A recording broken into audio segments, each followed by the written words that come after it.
حضرات ہمیں اور آپ کو چاہیے اولاد کی تربیت. ابھی آپ نے سنا کہ اچھی تربیت کے ساتھ جو اپنی بیٹی کی شادی کر دے اسے اللہ جنت میں داخل فرمائے گا. تربیت ہوتی کیا ہے ذرا اسے ملاحظہ کرے. تربیت کرنے والا اگر خود تربیت یافتہ ہے تو اس کی تربیت کا اثر پڑتا ہے. اگر وہ خود گنہگار ہے، وہ خود بدکار ہے، لاکھ اچھی باتیں کر لے، وہ لاکھ قرآن و حدیث کی باتیں کر لے، کوئی اثر نہیں ہونے والا ہے. ایک غریب تنگدست آدمی کا واقعہ ملاحظہ کیجئے. ایک غریب آدمی ہے جو لاچار ہے، بہت پریشان ہے، بوڑھا ہو چکا ہے. بچے بھوک سے تڑپ رہے ہیں. کچھ دنوں کے لیے وہ پورا کام کی تلاش میں وہ باہر جاتا ہے. جانے کے بعد ایک چوراہے پہ کھڑا ہو جاتا ہے. اس چوراہے پہ اور بھی لوگ کھڑے ہوتے ہیں جو کام کی تلاش میں ہوتے ہیں. لوگ آتے ہیں اپنی ضرورت کے مطابق مزدور کو اپنے گھر لے جاتے ہیں. وہ پورا شخص کو کوئی نہیں لے جاتا ہے. چنانچہ ایک دن نہیں لے گیا، 2 دن نہیں لے گیا، تیسرا دن بھی یہی حال ہے. جو پورا گھر کو لوٹتا ہے بچے چیختے اور چلاتے ہیں، بھوک سے تڑپتے ہیں. چوتھے روز کی بات ہے، اس کی ایک نوجوان بیٹی ہوا کرتی ہے.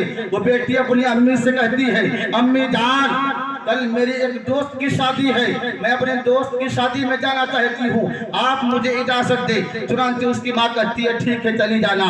جو صبح ہوتی ہے وہ لڑکی اٹھتی ہے، نہاتی ہے، نہانے کے بعد نیا لباس پہنتی ہے، خوشبو لگاتی ہے، خوب میک اپ کرتی ہے. میک اپ کرنے کے بعد وہ جاتی ہے، ایک چوراہے پہ کھڑی ہو جاتی ہے. حضرات ذرا غور سے سنیں. چوراہے پہ جانے کے بعد دیکھتے کیا ہے، گاؤں کے شہر کے اوباش لونڈے اس سڑک پہ کھڑے ہیں جو لونڈیا بازی کر رہے ہیں. حضرات گرامی اس لڑکی کی طرف کوئی نہیں دیکھتا. وجہ یہ ہے کہ وہ نقاب میں ہے. لیکن وہ عورت، وہ لڑکی اپنے نقاب کے پٹی کو کھولتی ہے. کاش کوئی مجھے دیکھ لے. پٹی کو ہٹا دیتی ہے، کوئی نہیں دیکھتا ہے، کوئی اس کی قیمت نہیں لگاتا ہے. کچھ دیر کے بعد وہ خاتون اپنے نقاب کو اتار دیتی ہے، پھر بھی کوئی نہیں دیکھتا ہے. وہ اور برہنہ ہوتی ہے، پھر بھی کوئی نہیں دیکھتا ہے. چنانچہ صبح سے شام ہو جاتا ہے، کوئی اس کی طرف نہیں دیکھتا ہے، کوئی اس کی قیمت نہیں لگاتا ہے. جب وہ عورت گھر آتی ہے، آنے کے بعد پورا ماجرا بیان کرتی ہے. کہتی ہے لوگوں گھر والے نے پوچھا تیرے دوست کی شادی ہو گئی ہے. وہ عورت کہتی ہے، وہ جوان لڑکی کہتی ہے میں اپنے دوست کی شادی میں نہیں گئی تھی، میں نے آپ سے جھوٹ بولا تھا. میں گئی تھی سڑک کے چوراہے پہ گیا تھا تاکہ کوئی میرا جسم خرید لے جس سے میں اپنے چھوٹے بھائی بہنوں کا بھوک مٹا سکوں. ابا نے کہا کیا کرنے گئی تھی، آخر بتاؤ تو صحیح. لڑکی کہتی ہے ابا ذرا خاموش ہو جائیے، میری بات کو سنیے. آپ جب کام کے لیے جاتے تھے میرے بھائی، چھوٹے بھائی اور بہن رویا کرتی تھی تو ماں آپ کے چمڑے کے جوتے کو پانی میں کھولایا کرتی تھی اور اس چمڑے کے جوتے کو میرے چھوٹے بھائی اور بہنوں کو کھلایا کرتی تھی. یہ برداشت مجھے نہیں ہوا. میرے دل نے فیصلہ کیا میں اپنے جسم کو بیچوں گی اور اپنے بھائی کو کھانا کھلاؤں گی، اپنے بہن کو کھانا کھلاؤں گی. چنانچہ وہ نوجوان لڑکی کہتی ہے میں گئی، نقاب میں گئی تھی. میں نے نقاب جب تک میں نقاب میں تھی کوئی مجھے دیکھ نہیں رہا تھا. میں نے نقاب سے دوپٹہ کو ہٹایا ہے، پردہ کو ہٹایا ہے، پھر بھی کوئی مجھے نہیں دیکھ رہا ہے. میں نے نقاب اتار دیا ہے، اوڑھنی ہٹا دیا ہے، آدھا برہنہ ہو گیا ہے، پھر بھی میری کسی نے قیمت نہیں لگایا ہے. وہ برا شخص کہتا ہے اللہ کا شکر ہے ہم نے کبھی گناہ نہیں کیا ہے، اس لیے میری بیٹی کی عزت کا اللہ نے حفاظت فرمایا ہے. اس لیے مسلمانوں اور چاہتے ہو کہ گھر کی خاتون محفوظ رہے تو اپنی نگاہ کو بھی نیچے رکھو. اور یہ چاہتے ہو کہ ہماری بیوی سلامت رہے، ہماری بیٹی سلامت رہے، اپنے کردار کو بھی چینج کرو. اس لیے جب تک آپ اپنے اندر تبدیلی نہیں لائیں گے، اپنے اندر چینجنگ نہیں لائیں گے، معاملہ حل ہونے والا نہیں ہے. آپ نے علماء کی زبانی بے شمار ایسی روایت سنے ہوں گے کہ اگر باپ ولی کامل ہے، باپ پرہیزگار ہے تو بیٹا بھی وقت قطب اعظم ہوا کرتا ہے.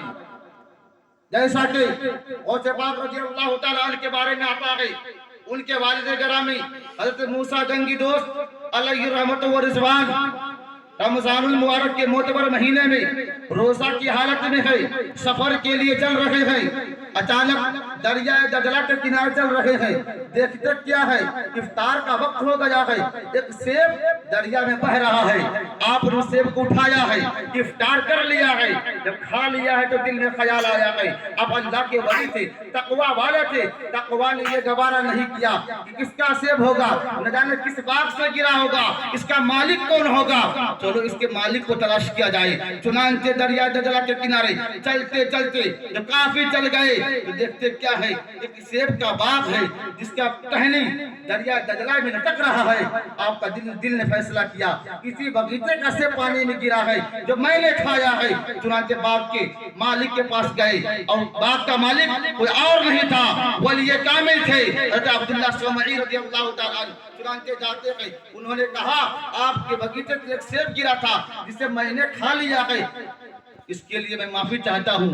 حضرت عبداللہ سومعی کہتے ہیں ایسے معاف نہیں کروں گا، اس کی معافی کے لیے ایک شرط ہے، اس لیے کہ انہوں نے پہچان لیا تھا کوئی عام انسان نہیں ہے بلکہ وقت کا قطب اعظم کا باپ ہے یہ۔ حضرات حضرت عبداللہ سومعی فرماتے ہیں اے نوجوان، اگر تم سیب کے لیے معافی مانگنے آئے ہو تو تجھے 12 مہینہ تک 12 سال تک غلامی کرنی پڑے گی، تب جا کر میں تجھے معاف کروں گا۔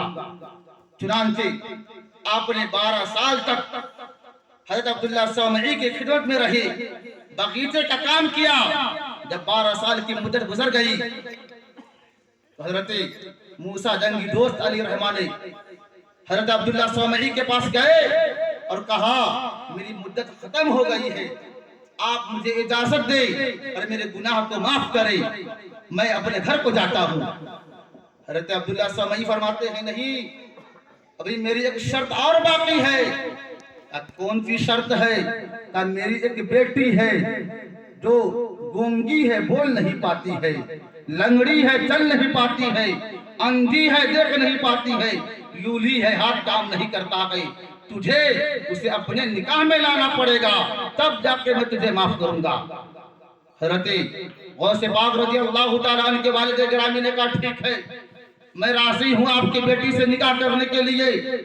چنانچہ عقد مسنون ہوتا ہے، نکاح ہونے کے بعد خاتون اپنے گھر میں جب رات کے وقت غوث پاک رضی اللہ تعالیٰ عنہ کے والد گرامی اپنی شریک حیات کے پاس جاتے ہیں، دیکھتے کیا ہے ایک حسن کا پیکر، ایک حسین و جمیل خاتون بیٹھی ہوئی ہے جو بالکل تندرست ہے، ہاتھ بھی ہے، پیر بھی ہے، آنکھ میں بینائی بھی ہے، سب کچھ درست ہے۔ پیچھے لوٹتے ہیں اور ایک چیخ مارتے ہیں یہ خاتون کون ہے میرے حجرے میں؟ حضرت غوث پاک رضی اللہ تعالیٰ عنہ کے نانا نے فرمایا، حضرت عبداللہ سومعی کہتے ہیں اے شخص، اے نوجوان، یہی میری بیٹی ہے، اسی کے لیے میں نے اندھی کہا تھا۔ وجہ یہ تھی کہ میری بیٹی نے آنکھ سے کبھی برائی کو نہیں دیکھا ہے، میری بیٹی کے ہاتھ نے کسی پہ ظلم نہیں کیا ہے، میری بیٹی کا قدم کوئی برائی کی طرف نہیں بڑھا ہے، اس لیے میں نے لنگڑی کہہ دیا ہے، اس لیے میں نے لولی کہہ دیا ہے۔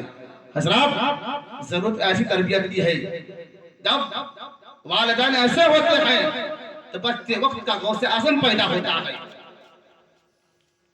اس لیے ہمیں اور آپ کو چاہیے کہ اولاد کی تربیت تو کریں لیکن اس سے پہلے اپنے اندر تبدیلی لائیں، اپنے اندر رب کی خشیت کو بھریں، اپنے اندر رب کے خوف کو بھریں۔ آخر آج وجہ کیا ہے کہ اولادی والدین کی قدر نہیں کرتے ہیں؟